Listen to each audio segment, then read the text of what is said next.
Today I am going to sand the entire guitar and oil it.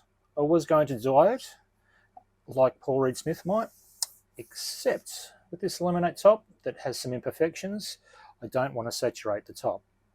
I have seen tops delaminate, and who knows what's going to happen there. It's going to be discoloured in some respect, and I don't know exactly how it's going to be discoloured. So I will sand the top first with 320 grit, wrapped around a Scotch-Brite, but I'm not using the Scotch-Brite. And I'll sand the top first, and hopefully I won't cause too much more damage to this top. And then I'll sand the back of the neck. It all does look pretty good, but you know, just want to get a few little imperfections out, like this black mark. Could I oil it straight away? Yes, I could. Okay, and so what oil am I going to use? I'm going to use boiled linseed oil, but basically it's a,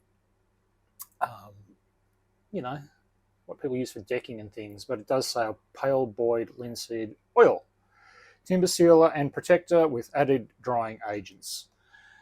So hopefully it doesn't take too long. And I did do a test on my StewMac neck holder, which I didn't leave any unoiled parts, and it looks good, feels good, and smells alright too.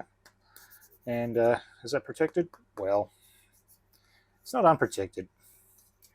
It's not 3 inches of poly, is all I'll say. So I'll start sanding, and I won't bore you, but I'm sure you've seen sanding videos, and I'm sure you'd rather watch your own grass grow, paint dry and grass grow. I'll give it a sand, and then we'll come back to the video, hey? This kit is, the fit and finish is not great. The finish wasn't great. There are going to be some permanent tool marks that I'm not prepared to get out because there are too many, and you know, I don't want to spend years and years sanding. But what I will do, here's my plans. I'm going to oil it, put it together, and string it up. I'll play it for a while, let it acclimatise and let it move.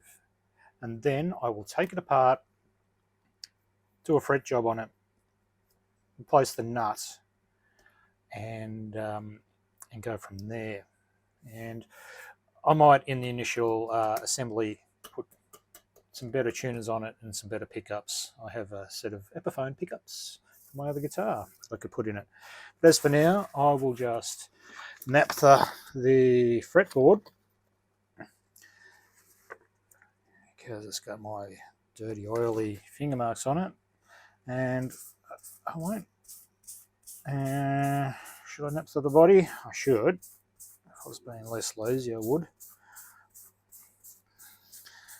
But we're going to get that chatoyance reveal very soon, where I put the oil on that figured maple top.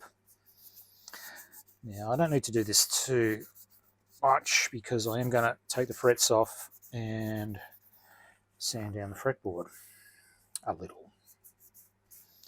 So this is just for the more recent stuff that's on there, and that's good enough for what we're doing. Naphtha the flat. Actually, that's nice wood as well.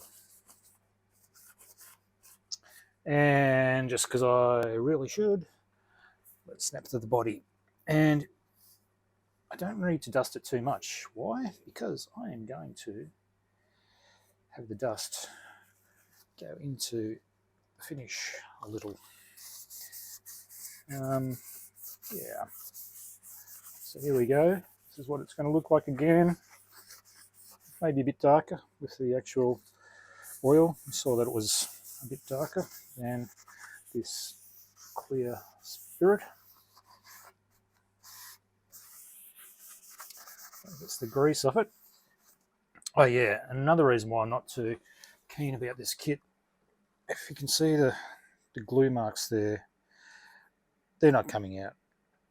You know, I could sand all day. And there's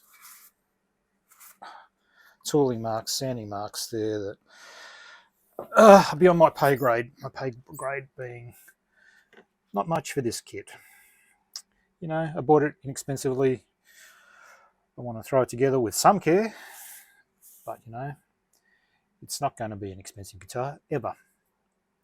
Okay, so I just want to put some black in there because there's some missing, and then I'll come back and oil this thing up for the big reveal. But what I'm going to do is get 600 grit wet and dry paper and sand the first coat of oil in. The subsequent coats I will just do with a hopefully lint-free cloth. So here I am to side of camera, putting some oil in a container to decant it, I think it's the word. Is that the word? And I will move that over a tad. So what I'm going to do, I'm just going to do the face and this camera angle, and then I'll hang it up. And I probably won't do that on video because this has the good video and the good lighting, this particular angle. So let's get going and see what this is going to look like. Right. Let's just move that over a tad so we get everything nice and close. 600 grit wet and dry paper. I hope it's wet and dry paper. We'll soon find out. Into my oil and effectively sand it in. I'm going to need more oil than that.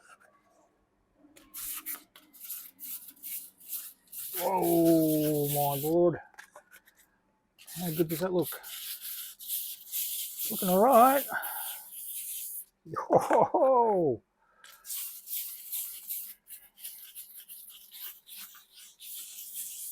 Get out of here. That can't be true. It can't look that good. I don't know what's picking up on the video, but my lord. This is looking alright.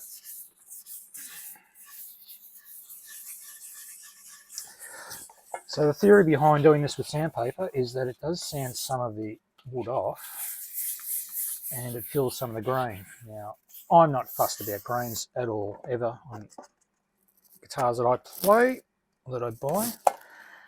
And I just got oil on the floor. Great. I'm not fussed. But what this also means is if I left some sanding filings, some wood, some wood dust, sawdust around, it won't matter that much. Because instead of 10 bits, I'll have 1,000 bits. Now the binding is actually coming up all right too. Wasn't sure about that, but yeah, looks great all around. Wow, that looks fantastic. That 3D effect is insane. I don't know if you can see that on camera or not. That is damn insane. Let's get a good shot of that, eh? Oh my lord. Oh yeah. That's beautiful. What are we talking? $200 US kit. And that's how it ends up looking.